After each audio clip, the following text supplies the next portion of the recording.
question about how long a journey can take, please do not be disheartened or discouraged. God has his perfect plan. I know he intentionally and purposely put us together with Chris and Peter.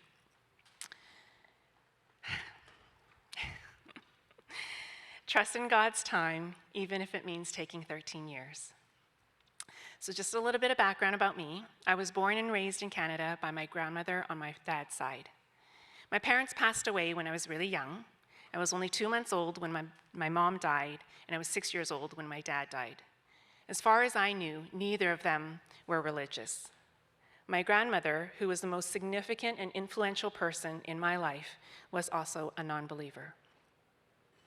I think it had a lot to do with her heartbreak of losing both of her children. Growing up with my grandmother, I was never really exposed to Christianity. Still, I always had the sense that some higher power existed. I didn't know if it was God of the Christian faith or one from another religion. I never thought to build a relationship with that higher power, but I would pray, not really knowing who was listening. I limited myself to one prayer because I worried that if I asked for anything more, I would appear greedy. So all I wanted was for my grandmother to live happily, healthily, and a long life. I wanted her to watch me graduate, her to watch me get my first real job, see me get married, and have kids. My prayer was answered. My grandmother was with me throughout all of those significant life events. In December 2010, my grandmother passed away peacefully at the age of 101. After she passed away, the nurses at her nursing home told me that she was baptized. No one mentioned this to me beforehand, and I wasn't even sure that she was aware or understood what she was committing to. What I did know was that my grandmother only had one wish, and that was to be reunited with her children and her husband in the afterlife. I was saddened to learn that that reunion will never happen because her son, her daughter, her husband were non-believers and therefore would not be in heaven with her. It broke me to think that my grandmother might spend eternity without her family. I didn't want to believe in a God who would continue to keep my grandma separated from her children.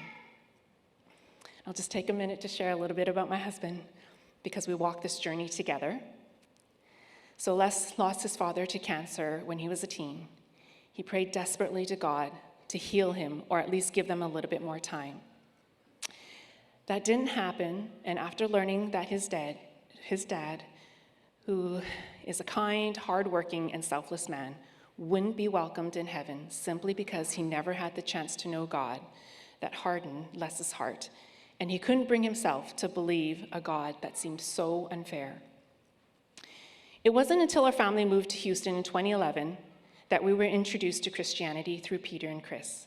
At the time, we haven't even heard of house church, but they were very accommodating. They moved their weekly meetings from Fridays to Saturday nights to accommodate our schedule.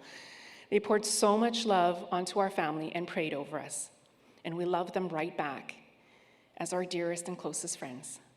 But we weren't ready to say brothers and sisters in Christ yet. Despite some amazing things happening in our lives and seeing our house church praising God for all the miracles, Les and I were still hesitant to believe. We believed we were mostly under control and were able to manage on our own.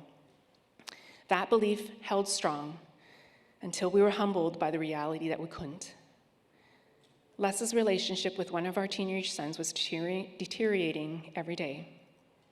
Conversations had been replaced by arguments, and soon even those felt pointless because anything and everything triggered an argument.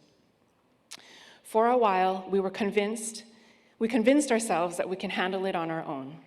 But every day, I was concerned and worried over my family's emotional and mental well-being and the toll it was taking on our relationships. Through it all, our house church stood by us, praying for us, encouraging us, and reminding us that we are not alone. They pointed us to the one true parent who never fails. Even though we still don't understand what God's plan was for my grandmother or for Les's dad, we took the leap of faith at the beginning of last year and committed to continue going to house church every Friday, start coming to corporate worship every Sunday, and really started to open our hearts, letting God, or letting go of our control, lifting our worries to God and asking Him to guide us. Remember feeling that we actually remember feeling as if God was speaking to us during the first couple of services, because Pastor Eric was talking about parenting.